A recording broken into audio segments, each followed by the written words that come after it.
Good morning, Merry Christmas, Happy Holidays. Thank you for joining me online on this brisk Christmas morning. And today I would like to propose to you a new theory and working model on the origin of life. And a great place to start if we're going to talk about the origin of life and what is life, in considering the greatest works on the subject in the last 100 years or so.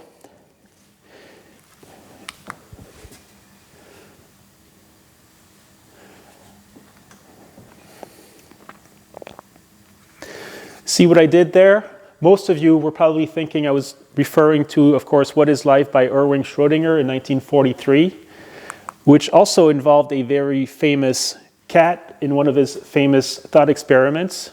And so if we can't have some fun when we discover the origin of life, then I have failed you. And so in What is Life, Erwin Schrödinger famously acknowledges that living matter, while not eluding the laws of physics as established up to date, is likely to involve other laws of physics hitherto unknown, which, however, once they have been revealed, will form just as integral part of science as the former.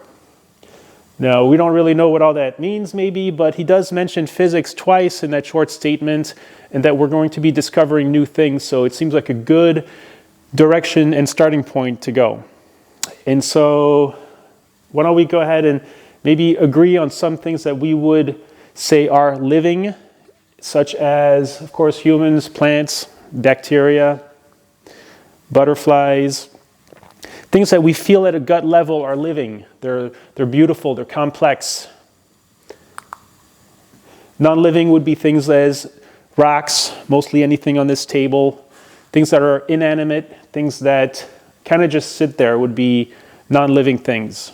Very broad definition. And then there are some things that we might say are questionable, or we might have a conversation about it, such as fire has some lifelike properties. A virus, is that a living thing? Some say yes, some say no. Robots, which make up more and more parts of our lives, becoming more and more intelligent, would they be considered living? If we were looking over a distant planet and we saw a coral reef, so on this planet it's living, of course, but would we recognize that as such in a foreign planet? Things like weather systems, ocean currents, thermal vents, all very dynamic. Life is around these things, but would we consider these things as being living? And of course, the Earth as a whole, is that a living thing? So the point of that little exercise is to remind ourselves that whether you are a confused cat which doesn't know a cucumber from a horrible monster, or you are an expert in your field, the definition of life is not always clear-cut. But we can maybe make some general characteristics of life at this point. So to us, life reproduces, it has cells, DNA is probably involved. They're good at converting energy, they're dynamic, organized. They grow and they die. They're complex. They're beautiful, lush, cute. And non-life things, once again, just kind of sit there. They're at equilibrium. They're not moving very much. So while we should agree that the solution to our theory of the origin of life should have some intuitive and gut feel as far as what is living, we need to go a little bit deeper. We need to approach it from a more scientific or concrete or specific point of view, which is why, as suggested by Schrödinger, we're going to move forward with looking at life from the point of view of thermodynamics, which is a branch of physics which deals with heat, work, temperature, and their relationship to energy, radiation, and physical properties of matter. And the reason we like thermodynamics is because it applies to tiny small things like this amoeba here, but also to solar systems and galaxies. So whatever solution we find needs to fall within these known guidelines of thermodynamics.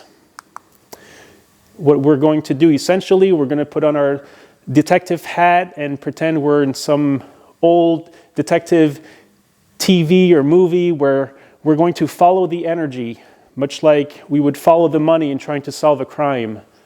by seeing where the flow of money went from being stolen to ending up, perhaps we can find who has a motive and who perpetrated our mystery.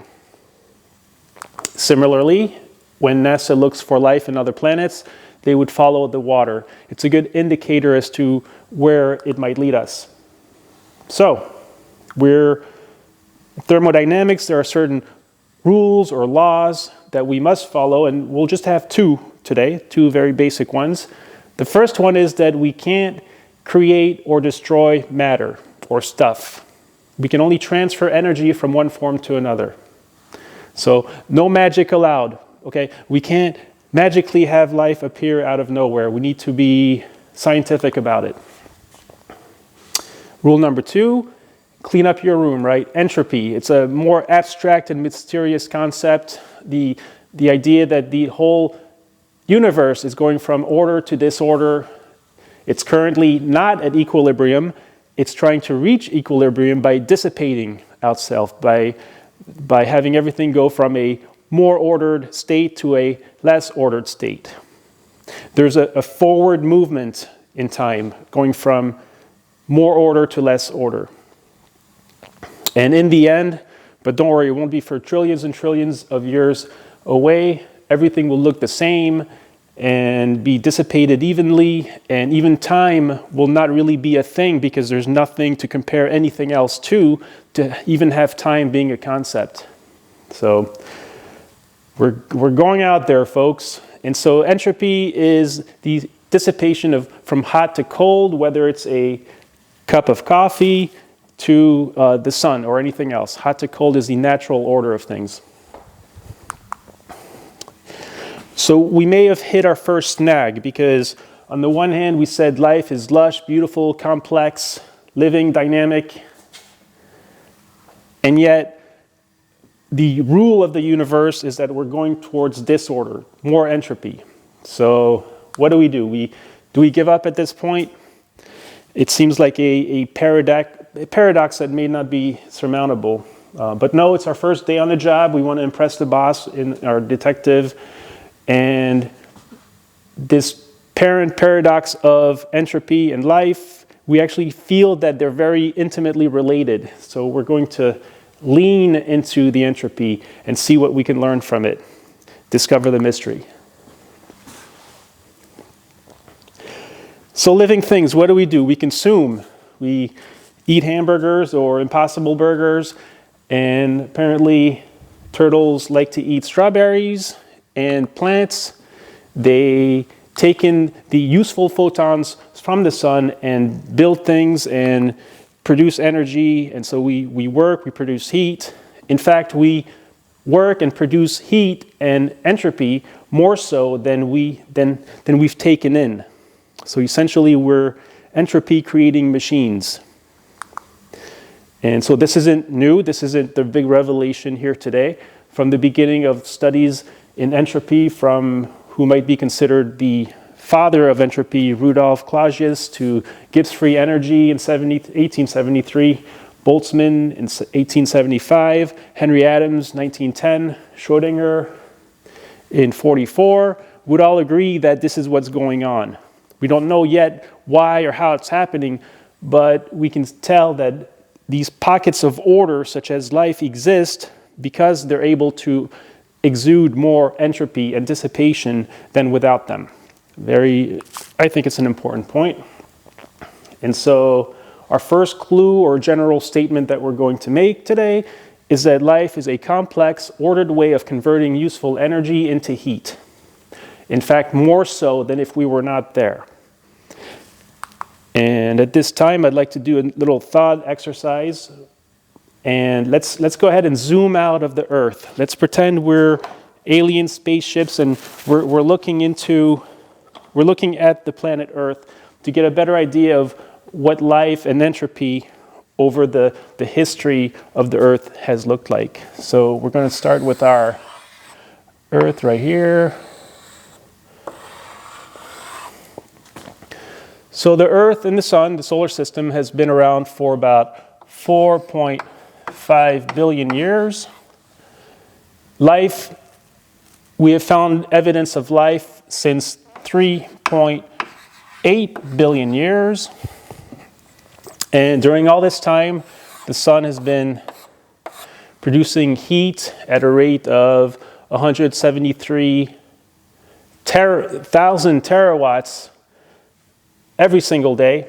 And so part of that energy is absorbed by the Earth, and part of it is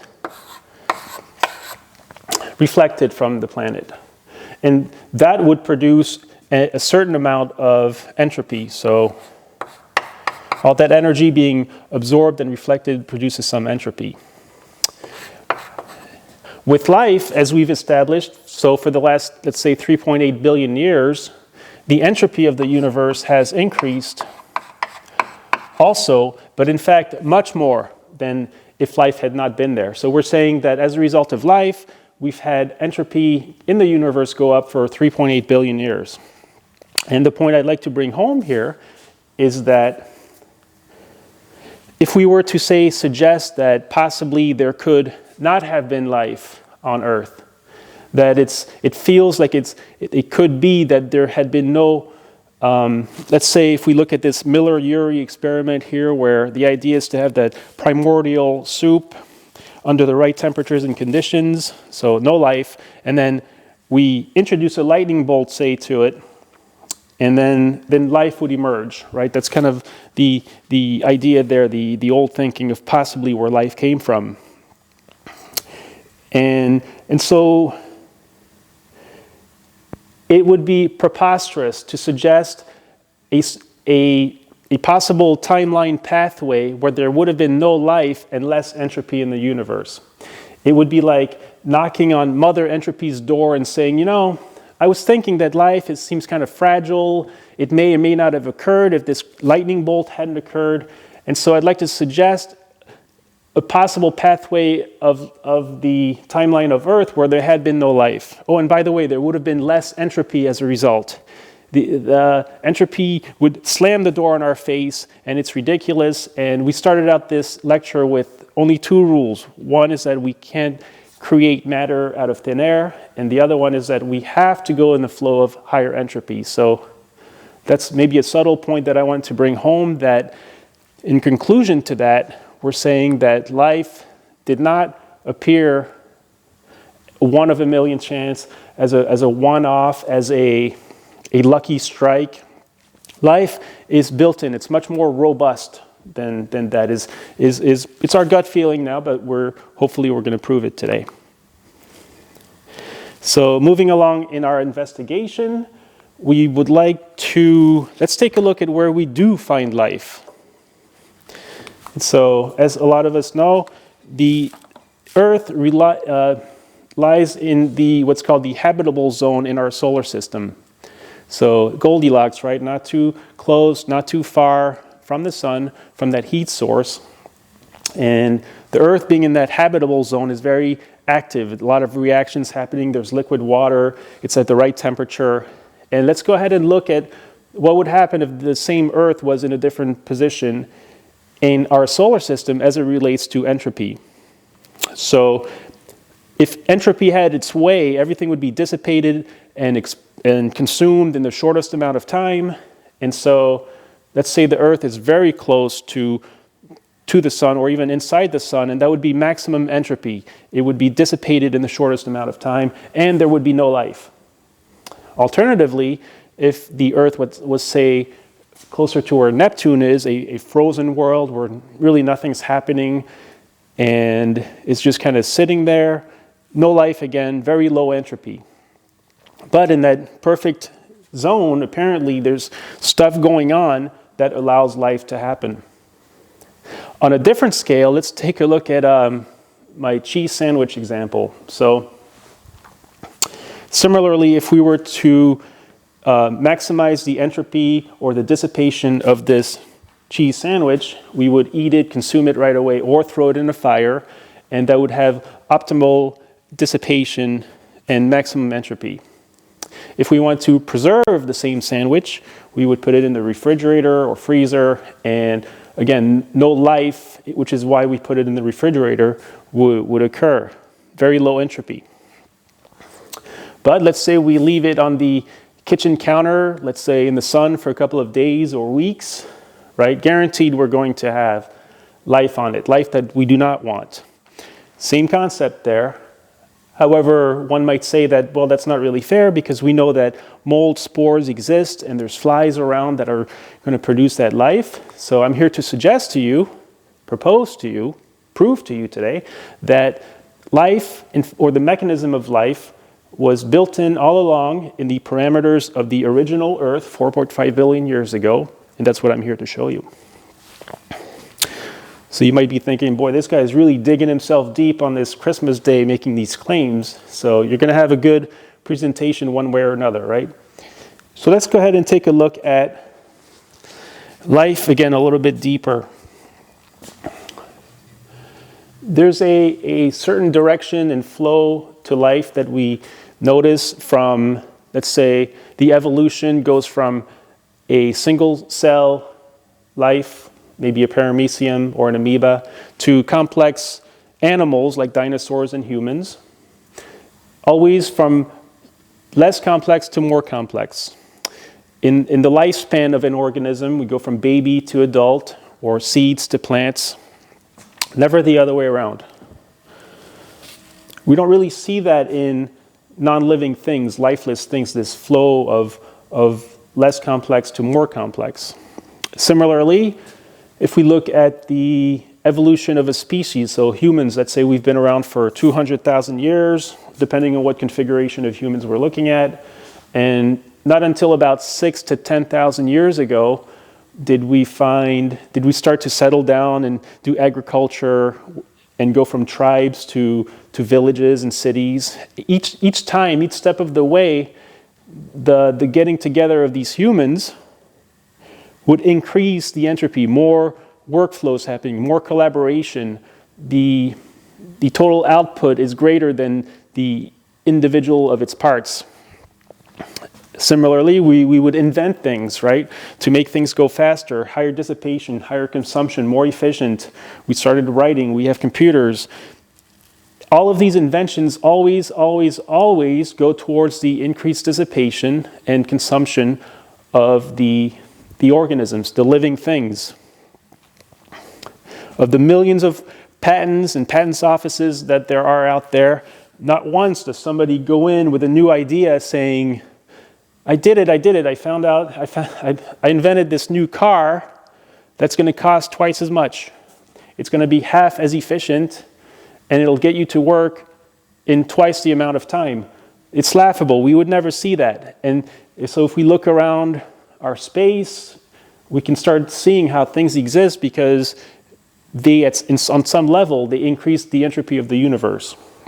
And of course, for humans and living things, increasing the entropy means survival and reproduction. So it comes down to that. And then money also, because money ties into that. So we don't ungrow, we don't uninvent in reverse. There's always a moving forward flow of time. And so we're going to focus on that from the point of view of thermodynamics. So it seems very important. And if we could solve that riddle, I think we'd be a lot closer to the origin of life. So how do we find the connection between this spontaneous explanation of where the primordial soup goes to life? And it's kind of like that analogy or conversation we might have had with people where life could not have happened spontaneously because it would be like saying a Boeing 747, randomly the parts all got together and they were formed.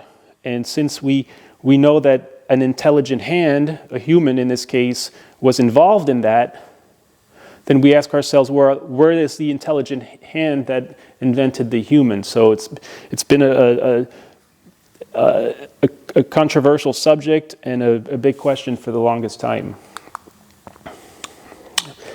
And so all we have to work with is our toolbox of physics and the initial conditions and materials we had to work with in prehistoric life 4.5 billion years ago. Somehow we have to find the answer in all of that. So this would be the part in our movie or TV show where our detective feels like they're missing a piece of the puzzle, a missing link. We're lacking education, so We're going to go ahead and go to our local library and find the biggest, most obtrusive, old microfiche machine, right? So that we can humbly do some research and start looking into some histories and criminals and maybe find a clue there. And we will. So, entering our story here, now we have two people that have made major discoveries on exactly what we're talking about today. In the last just couple of decades, right? We thought maybe we knew everything, and this did not apparently make huge headlines, but when I came upon it, it changed my whole life. And the first new character to come along in our story is one Dr. Gavin Crooks, who, working with ATP synthase, which turns ADP into ATP in our bodies to power everything, discovered Crookes' fluctuation theorem, which states that forward time trajectory is exponentially more likely than the reverse, given that it produces entropy. So that's a lot of words. We're not exactly sure what that means, but we're saying that the moving time forward best configuration of something is the one that produces the most entropy, or something like that. So we're going to continue with what he says. The statistical irreversibility of something happening has a direct quantitative relationship to the entropy that's produced in the surroundings. Again, we're hearing time forward, we're hearing irreversibility, entropy being produced. We're on the right track, we feel, but we're not sure what's being said yet. And finally, I'll read it out. On a service of states at fixed return probability, you have a very strong coupling between dissipation and drift. And again, it's kind of abstract. We're not sure exactly what we're saying.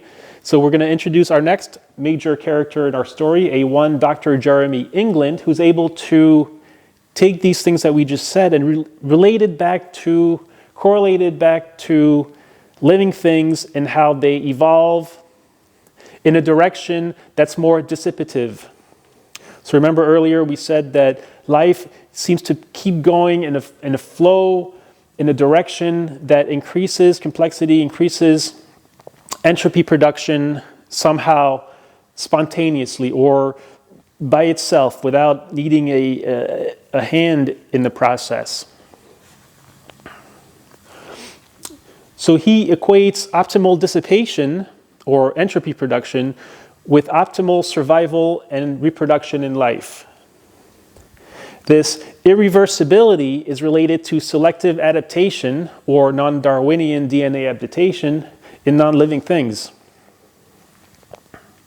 We're discovering that irreversibility, as opposed to putting a lot of energy into ordering things, the irreversibility of reactions is what's keeping things going in a forward motion. Much like, let's say, this ratchet or come along here. We're suggesting that once something happens and it ends up in a configuration of least entropy and more dissipative configuration is the forward moving motion of life in general. But we're going to get deeper into how exactly that works.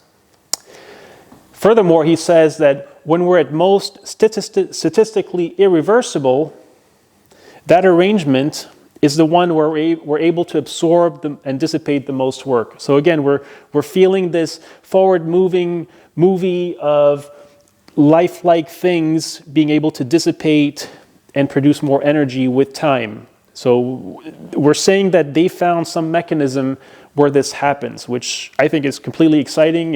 It's life-changing. I don't think it made front-page news, but it's going to be our missing link and what we've been looking for, this missing piece of the puzzle. And so in this way, we're going to be able to explain the emergence of life using fundamental physics. So that's our holy grail. That's our goal here today, is to be able to see how that works and maybe to take it one step further in modeling it and to see exactly how it happened. So in explaining or showing the mechanics of how what we just said occurs, Jeremy England invites our old friend Svante Arrhenius, which his works, he also had fancy formulas, but his works involved activation energies in chemical reactions. So let's go ahead and take a look at some very basic chemical reactions, arbitrary. So we're saying that we have things that go from A to B, let's say, or B to A. And so these could represent microphases, macrophases, or chemical reactions going from more concentration, less concentrations.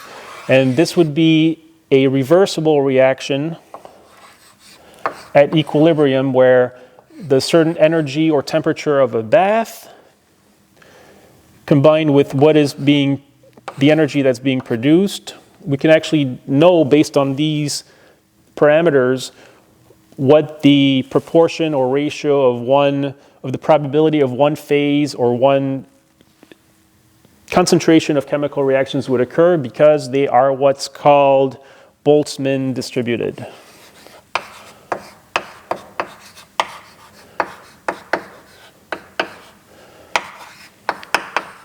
So this is known, this isn't new.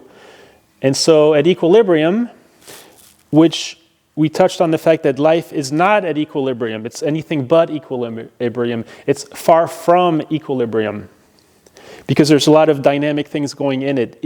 Equilibrium means death. Equilibrium means you've got a pile of stuff that's just sitting there and it's done. It's not moving towards evolution. So at equilibrium, we've got this scenario here. So Svante Arrhenius and his equations, we're talking about activation energies. So let's say there's a certain activation energy to go from A to B and it's kind of low, and so we're able to go back and forth because there's nothing changing that. Let's imagine, let's say a match, lighting a match. So the activation energy would be when we have enough heat and friction to go from just an unlit match to a fire.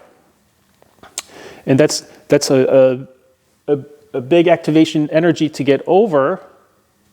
And also it is irreversible. So once the match is lit, that fire is going to reach a new height and it's not coming back. Not because it necessarily couldn't, it's just that the probability of it is just so astronomical that we've never seen it. So in a non-driven system, we have A to B, B to A. If we start driving this system, which means that we're applying some kind of a oscillation or modulation or changing the energies, we're moving it, we're driving it. It could be an engine or a motor. Now B would go A to B, B to A normally, but now we have the opportunity of possibly, by driving a system, to go from B to C even.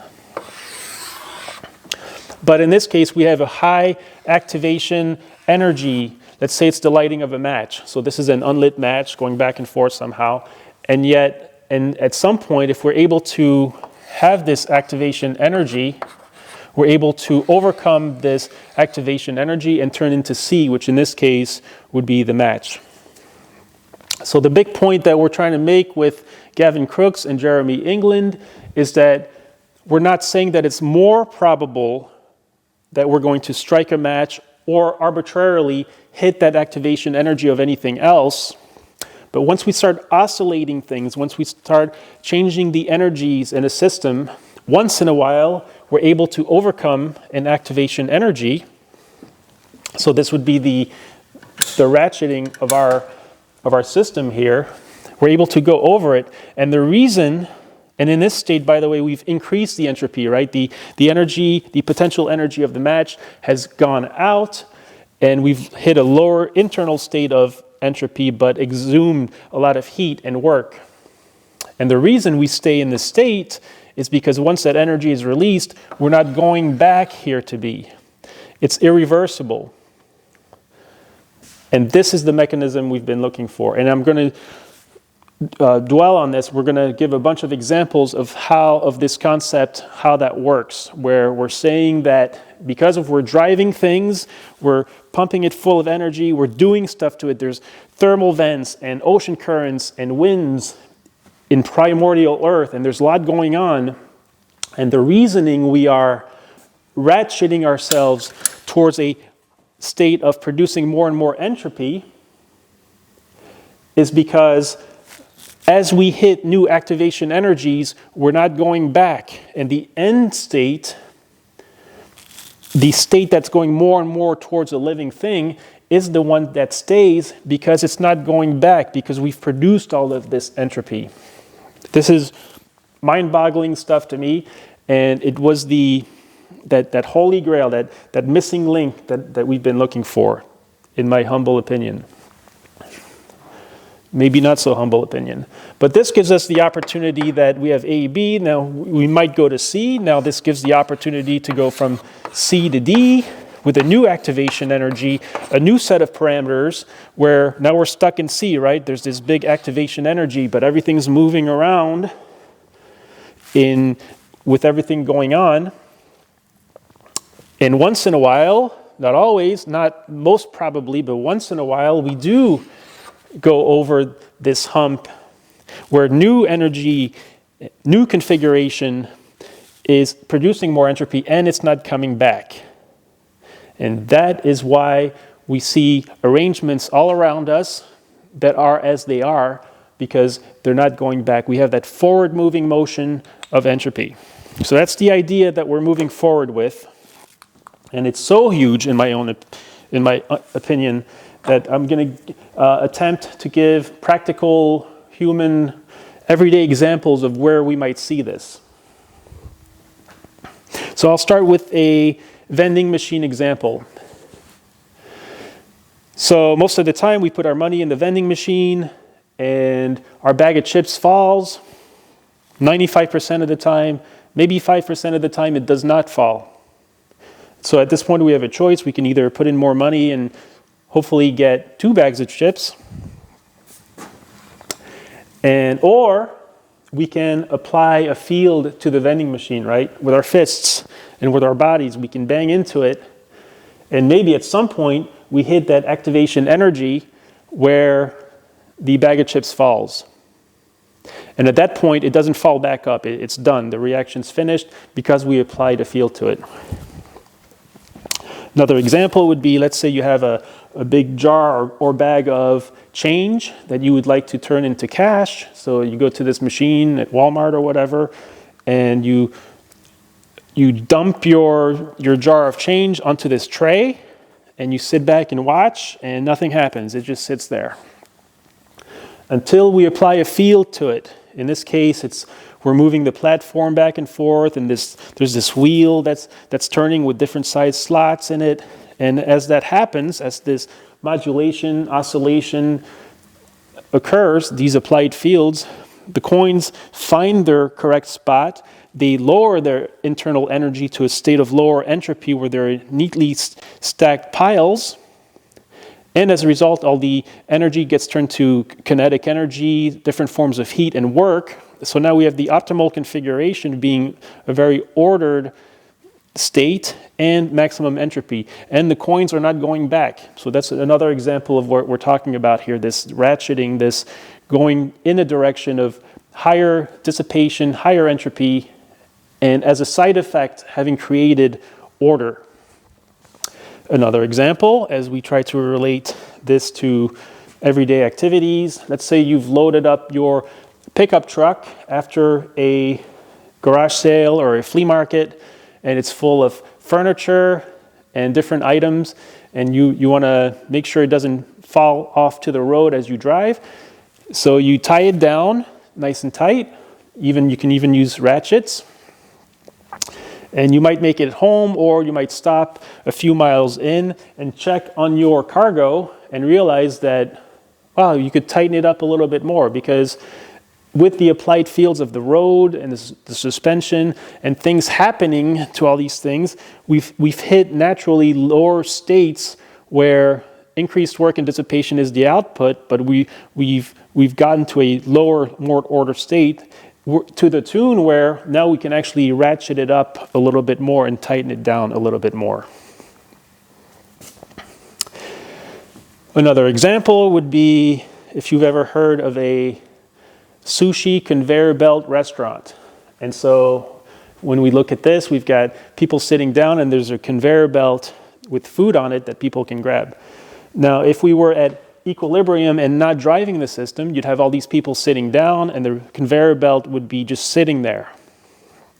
So this is a configuration that would not be optimal for the customer or the business. It would kind of defeat the purpose, where the people would have the opportunity to pick from arm's distance what they like, and maybe it's what they like the best, probably not, probably it's something they'll be okay with but not prefer. And in this state of equilibrium, it's actually reversible in the sense that, I'll take this, maybe I'll take that, I don't really care, I'm not too excited, I'm not going to shell out the most money, and the business is not going to do its best. This would be equilibrium and nothing really happening, which is not how it was designed. So now we turn on the conveyor belt, and now people can wait and see and choose and pick and decide to their favorite thing. Now I can get exactly what I want, pay the most for it, the business does its best, because we've applied this field where things are allowed to connect to the point of most irreversibility, right? When we've chosen what we like best, we're less likely to give it up. And so we have a scenario where maximal dissipation or entropy or money production in this case occurs as a result of naturally applying a field to it.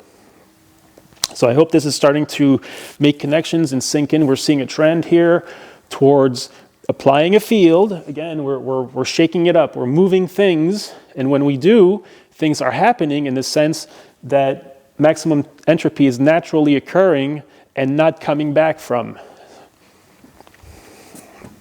And so maybe at this time we can talk about the elephant in the room, where it seems like we might be close to talking about what we might refer to as intelligent or intelligent design, where the big mystery is, how does that Boeing 747 occur? How does beautiful life emerge if there wasn't some hand or magic or some such thing being involved? And so when do we as humans say that something is intelligent or that an intelligent hand is involved? We see something that's very well designed. It's aesthetic. It's well formed. It's there. And we look at nature and we look at these beautiful complex animals and we're like, wow, man, that's really amazing. There's intelligence behind it. And here, maybe controversially so, we're suggesting that this intelligence actually refers to the most efficient or entropy producing or most dissipative configuration, which occurs actually as a natural side effect. So the body or the form that we see is actually the end result. It's our change being nicely stacked after the end result of maximum dissipation with most irreversibility is involved. So as long as we're here, we're going to go one step further and talk about how this is involved in humans. So let's take a look at, for example, relationships between humans. Or let's say you need a job and you want to find just the right job. So I'll present to you this analogy where if we're at equilibrium, if we're not really dating different people or applying for jobs, or the job isn't selecting and interviewing people, then there's an equal chance that you'll just end up with whoever and that you'll end up with whatever job it is. And similar to the sushi restaurant conveyor belt example, you'll get to a point where it's like, yeah, it is there, it's settled down. It's very reversible because you didn't really get to pick and choose, and so nobody really cares. And so the business doesn't make the most money, and the people aren't as happy as they could because they haven't applied a field to it. And the field that we would apply, if it was an active, non-equilibrium scenario, is that we would date different people, try out different people, and similarly we would apply for jobs that might be most conducive to our attributes, and similarly the business would interview people that are most apt to be the right candidate, and the end result of this applied field to the right conditions, right? We're moving. is that you'll have the strongest or most irreversible relationships after the right match has been made. So in humans, it refers back to survival and reproduction and maybe money. And for the business, same thing, maximal money, the best connection between the right candidate and the job description. The more irreversible it is, the stronger it is, the better the company and the person does. So we're seeing this trend going all the way across the board, this what we may have called intelligence, right? Because now we're seeing this thing making sense, going in a direction where the end result seems intelligent or best case or most efficient. Let's see where that takes us.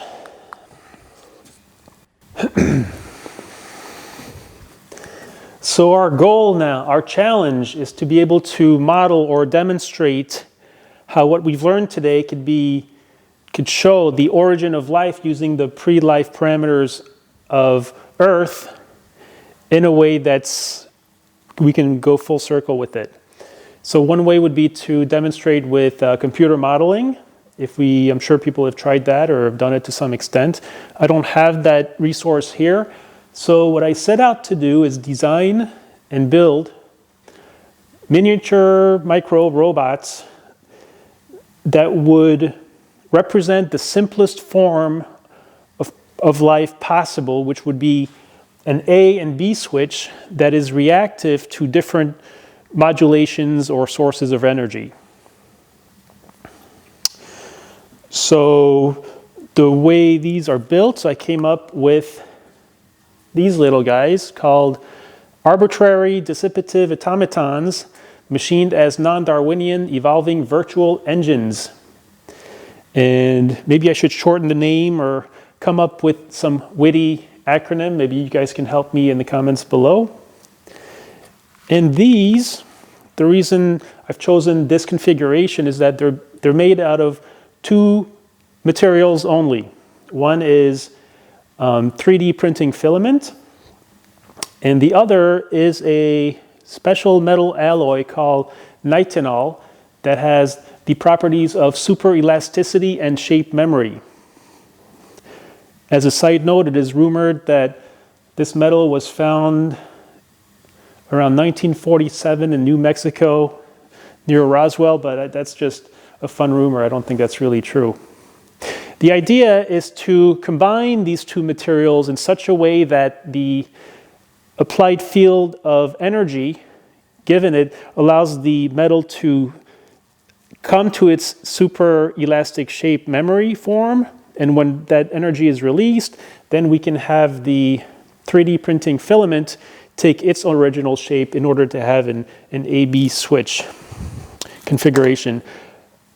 I did mention the word engine in their name, and the idea, if some of us are familiar with what's called the Carnot heat engine cycle. Here we've got pressure, here we've got volume. So this is Carnot. And so that's what they are. They're miniature heat engines where the four phases are call it isothermal and adiabatic expansion, and isothermal and adiabatic compression. And so a source of heat would be put in here, taken out here, and then when this is attached to a virtual perfect piston, it's able to go up and down and do work depending on the amount of heat given to the system. And so based on that, I put together a little video of the evolution of the design, and we'll get a little bit deeper into it was made out. So initially we used the wrong kind of filament where the heat needed to change the metal's shape was too much for the filament. Here we're using the other type, ABS filament. And so the idea is you see the light going in and out, and that's to show how we're going from A to B, B to A. So these are the experiments, these are the original designs to get to the form that we're looking for, until ultimately we get this one here that's with light on, it goes one way, light off, it goes another way. So it's just kind of like sitting there wriggling. Again, we're not suggesting that early life looked anything like this. This is an arbitrary representation of any AB configuration of amino acids, proteins, anything that can be affected by some applied field. So then we start putting little quote-unquote legs on our little critters, A and B. We're not doing anything here. There's just an applied field. And then it turns out if their shapes of their little feet are different, then they can begin to, depending on the surface that they're on, they can actually move or change their internal energies into kinetic and create heat and work in that regard. So obviously a human had a lot to do with this design. So it's an arbitrary example. And here we even have them going up a column directly against gravity. The only thing powering them, again, is an oscillating energy field. So that's the goal. That's the setup to see what happens if maybe we have multiple of these now under different conditions, different fields.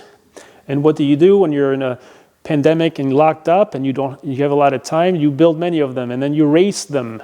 And by racing, we're saying, let's see what happens if we apply a field to all of them. They're intended to be built the same way, but they're slightly different from one another, just like primordial life or pre-life. And so then we kind of let it run. The idea is that it's a positive feedback mechanism where we don't know where the end product is going to look like. Here we're looking at different substrates so you've got your organism, then you have the gravity acting on it. Here we have sandpaper, and we don't know. We're not judging what should happen or should not happen. All we're saying is that with the applied field and these parameters, the end result is as such. And the end result is that whatever is the optimal dissipative configuration is what it ends up being. So here they're congregating towards the light. Maybe it's good, maybe it's bad, we don't know, but we're already seeing them mishmashing together, becoming something new, for better or for worse. As we proceed, now we have many of them in the same field or area. It's going to look like kind of like a big mess. We don't know what's going on with what. And there's different generations here of animals. We'll notice that one at the bottom there seems really quote unquote healthy because it's the energy that it's taking from the heat source is actually giving it one good stroke and movement for each time, so it looks maybe a little bit healthier than the others. And if we go back a little bit, there's another one that's a later generation that's supposed to work better, and it's got the slimmest feet, but when we look at it again, as it gets closer to the light, they're actually melting away. So we don't know what's good and bad. Originally, the original cyanobacteria, maybe 3.5 billion years ago, that started producing oxygen, which we love today, we thrive on it, originally it was a poison. It wasn't meant to be. It wasn't supposed to be the best thing for the animals at the time, but it brought forth the next set of animals. So who knows what we're setting up in doing or not doing what we're doing today. Today we are literally increasing the temperature of the planet, and nobody's judging. It's just kind of what we were designed to do. Maybe if Mother Entropy was looking down upon us on this day, they would say that we've been good little boys and girls in optimally dissipating and consuming and being efficient in doing so, because in a way that is why we're here. We are the end product of that maximal dissipation. Of course, we need to change that if we're going to continue to live. So, where does that take us? So we might say, okay, great, you've got a cute little experiment, David, and so what does that have to do with the origination of life? Because here we're applying a field on and off, heat lamps in this case, the same ones that are kind of keeping me less than freezing here, a little bit better than freezing. But what parameter in the origin 4.5 billion years ago is comparable to these heat lamps going on and off? Where are we going to get, say, 173 trillion watts, 1,000 trillion watts on a consistent basis for, in this case, for 700 million years consistently acting on a whole planet. And so this is where I had my Eureka moment, you might say, and it reminds me of this scene from Back to the Future that I like a lot. Right, Doc, but according to this map, there is no bridge. Well, Doc, we can scratch that idea. I mean, we can't wait around a year and a half for this thing to get finished. Marty, it's perfect. You're just not thinking fourth dimensionally. Right, I have a real problem with that. Okay, so I wasn't thinking fourth dimensionally, let's say, because we're talking, of course, about the spinning, the rotation of the planet, where every single day for hundreds of millions of years, we have all of this energy half of the time and no energy the other half of the time. We have the AB engine. What I'm presenting to you today is that the rotating of the Earth and having the sun's energy come on and off is the original heartbeat, if you will, the original heat engine that powered the original life on Earth. And what that takes us to is that if we can see that we're going from A to B, B to A on everything on the surface of the planet, as opposed to, let's say, here again we have the Miller-Urey example where we needed just the right conditions over here at the one time, and then we needed just the right lightning bolt to come in and somehow come out with life from that. With this model, we're saying that all of Earth, everything on it, got the opportunity to go from A to B, B to A, and achieve new activation energies to become the next thing, like we demonstrated before. And so now the challenge would be more like, because it is a heartbeat that only goes once per day, and maybe that's a counterintuitive part that we couldn't really figure out before. If we speed that up, of course, that's hundreds of millions of heartbeats to get to where we are today. And in the evolution of life going from that slower cycle, if we remember the initial two rules that we're going to follow earlier on of the thermodynamics, the first and the second law, at no point does it say that the heartbeat or the life has to be at 60 heartbeats per minute, for example, or it doesn't have to look like a paramecium with all the cilia moving like what we should think life should look like. So if we broaden our minds or let go of what we think life should have looked like originally, we can see here that if we speed up the movie, like we did with our little critters, that they start to look like life. And indeed, they're starting to react to their environment because they have to go one way or the other. And where they end up being is in the configuration that's optimally dissipative or increasing the entropy. And those who do not do that, they just go by the wayside or wait around until the next thing comes up. And so I'm super excited about this. I think we have a solution where now our challenge is to see where we might have gone from a slow heartbeat or a slow heat engine to a faster one to get to where we are today, as opposed to a distinct place where we have no life and then we have life. So here today I can unequivocally say to you that the life actually started, just like with our cheese sandwich example earlier, when consistently the Earth would spin one way and the other, and at that point everything on the planet, everything on the surface got the opportunity to go from A to B, B to A, and start to evolve in that manner. So now that I'm saying it out loud, it really sounds obvious. It feels like people have probably said this forever, for a long time.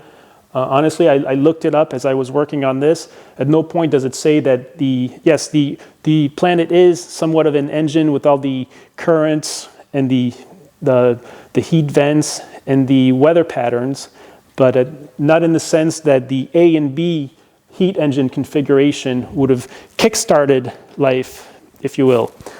At this time, I'd like to talk about how we might use this example, because this is applicable anywhere in the galaxy or in the universe. And I'd like to draw a quick model of where we are in the universe. and what this means to possibly finding life on other planets or them finding us. So let's say the universe is 13.6 billion years old from the time of the Big Bang. If you're into that, it's okay. It doesn't really matter. And if we divide that in thirds, here we have 9 billion years. Here we have 4.5, which happens to be when the solar system and the Earth started to produce. Then we have 700 million years where we recognize life as being life at 3.8 billion. And then, like we said before, it's not until like 100 years ago. So the thickness of this chalk is not even close to representing the span of time where we're currently available to have radio telescopes and to look for other lives or to explore other planets. And then in our nearby universe, let's say there are a handful of exoplanets that we found that could have life on it.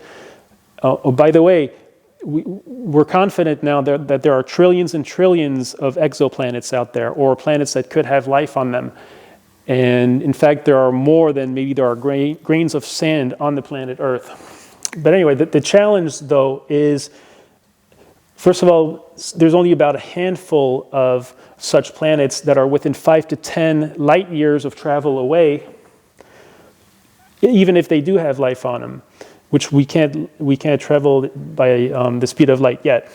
But also, they would have to be at that evolutionary state of being able to find us. So that's a real challenge in finding life out there, is that it's just so far away, and time-wise, it's just mind-boggling numbers that we're looking at. Doesn't mean that we don't have life everywhere, though, is what I'm getting at with that. In summary, what I'm saying to you today, what I think I've demonstrated, is that the original heartbeat of all life is the spinning Earth with the energy coming on and off every day, giving everything the opportunity to start to react to higher dissipative states, which are lower entropy and of internal energy and more highly ordered, like life is. But it started at a very, very simple, very maybe non-living looking way. And if we think of life as a spectrum, like earlier on in our example, so we see as life maybe today as us, and we talked about things like fire and weather systems and things that are also dynamic as not being life. Well, maybe that's when we think about all the species that have come and gone, and if we were to speed up that cycle of all the species that are coming and going through the past 3.8 billion years coming and going, and if we were to slow down, let's say, the flames of a fire, we could see a similarity where each flickering of a flame represent at that time the biggest dissipative configuration, but then it would flicker out and then another flame would come. Similarly with the evolution and the coming and going in species. So this is big stuff if you like a thought experiment or exercise for yourself. And it's exciting. I don't know if you can tell, if it comes through, that I'm really excited about this. So similarly, let's consider endogenesis, which is the idea that in a living cell, there's a lot of what are called organelles, such as mitochondria and ribosomes and Golgi bodies. Now we have a mechanism where they can each evolve individually now that they have this heart, this engine, this earth spinning engine that powers everything. They're able to evolve individually and then come together in the cell, which is how it's theorized in endogenesis, that's how the working cell evolves. But before that, we didn't really have a way for them to evolve individually. Same thing for DNA and mRNA and ribosomes can now evolve individually, and over time, they can escalate from A to B, B to D, and never go back, and similar to our ratchet, get to a point where they're able to evolve to the configurations that we see today.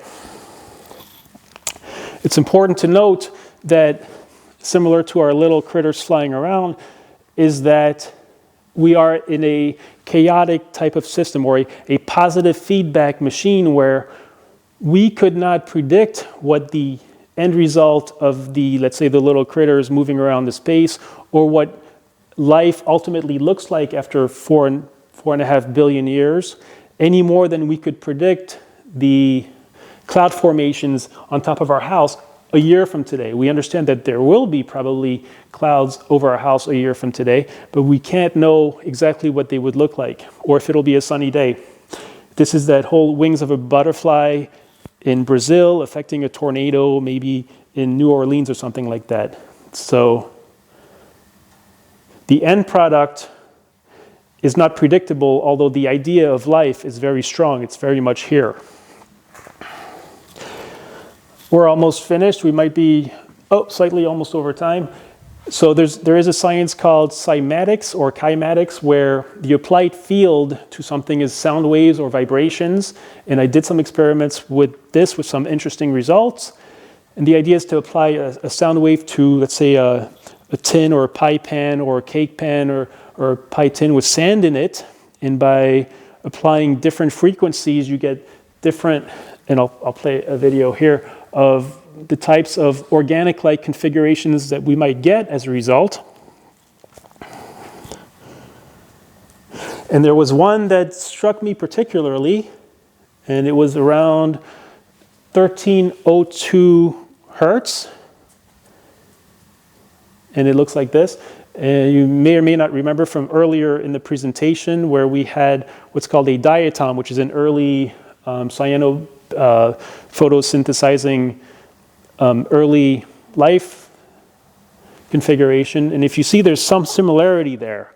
So much so that if we count the nodes that they each have, and they each have 18, and again, if I put my detective hat on here, it's quite a coincidence. Like, what in the world has 18 of anything?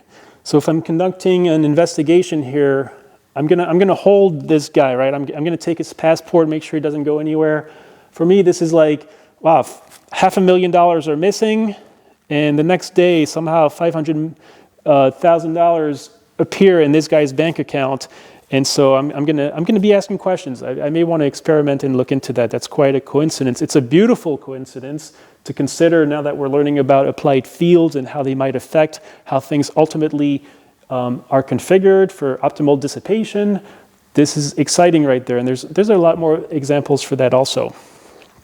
Moving forward, maybe we can work with also some modeling people, also look into consciousness and how that is related to the evolution and when does consciousness come and the repercussions of that. So we'll probably not have time for questions today, but anything you would like to put in the comments below, especially stuff that that maybe I'm missing something here. Maybe it's obvious, right? Maybe this is already known by everybody, but up until today, December 25th, 2020, there was no video about it. So there you go. And finally, I'd like to thank people who got us here today. So Sean Carroll was a big influence in his book and some of his videos. His book, The Big Picture, talks a lot of such things as this. Gavin Crooks, and finally Jeremy England, whose online videos also made a huge impact and got me to go from where I was to these new ideas that I think are new today, and give us a very good, a lot closer to the origin of all of life. And finally, YouTube, which gives me a stage to present this. And similarly to a lot of things we talked about before, I don't expect even 10% to get through this lecture. But those few that do will have some kind of irreversible reaction to it, whether it's good or bad, or maybe it made a big impact or not. And the end result is that if it is something of interest, then it will dissipate out there. So I don't even have to worry about that. I thank YouTube for that technology. So thank you for joining me today. It's been an honor. And if you like this video, you might want to check one out, or next week we'll be talking about making homemade split pea soup. So That's right.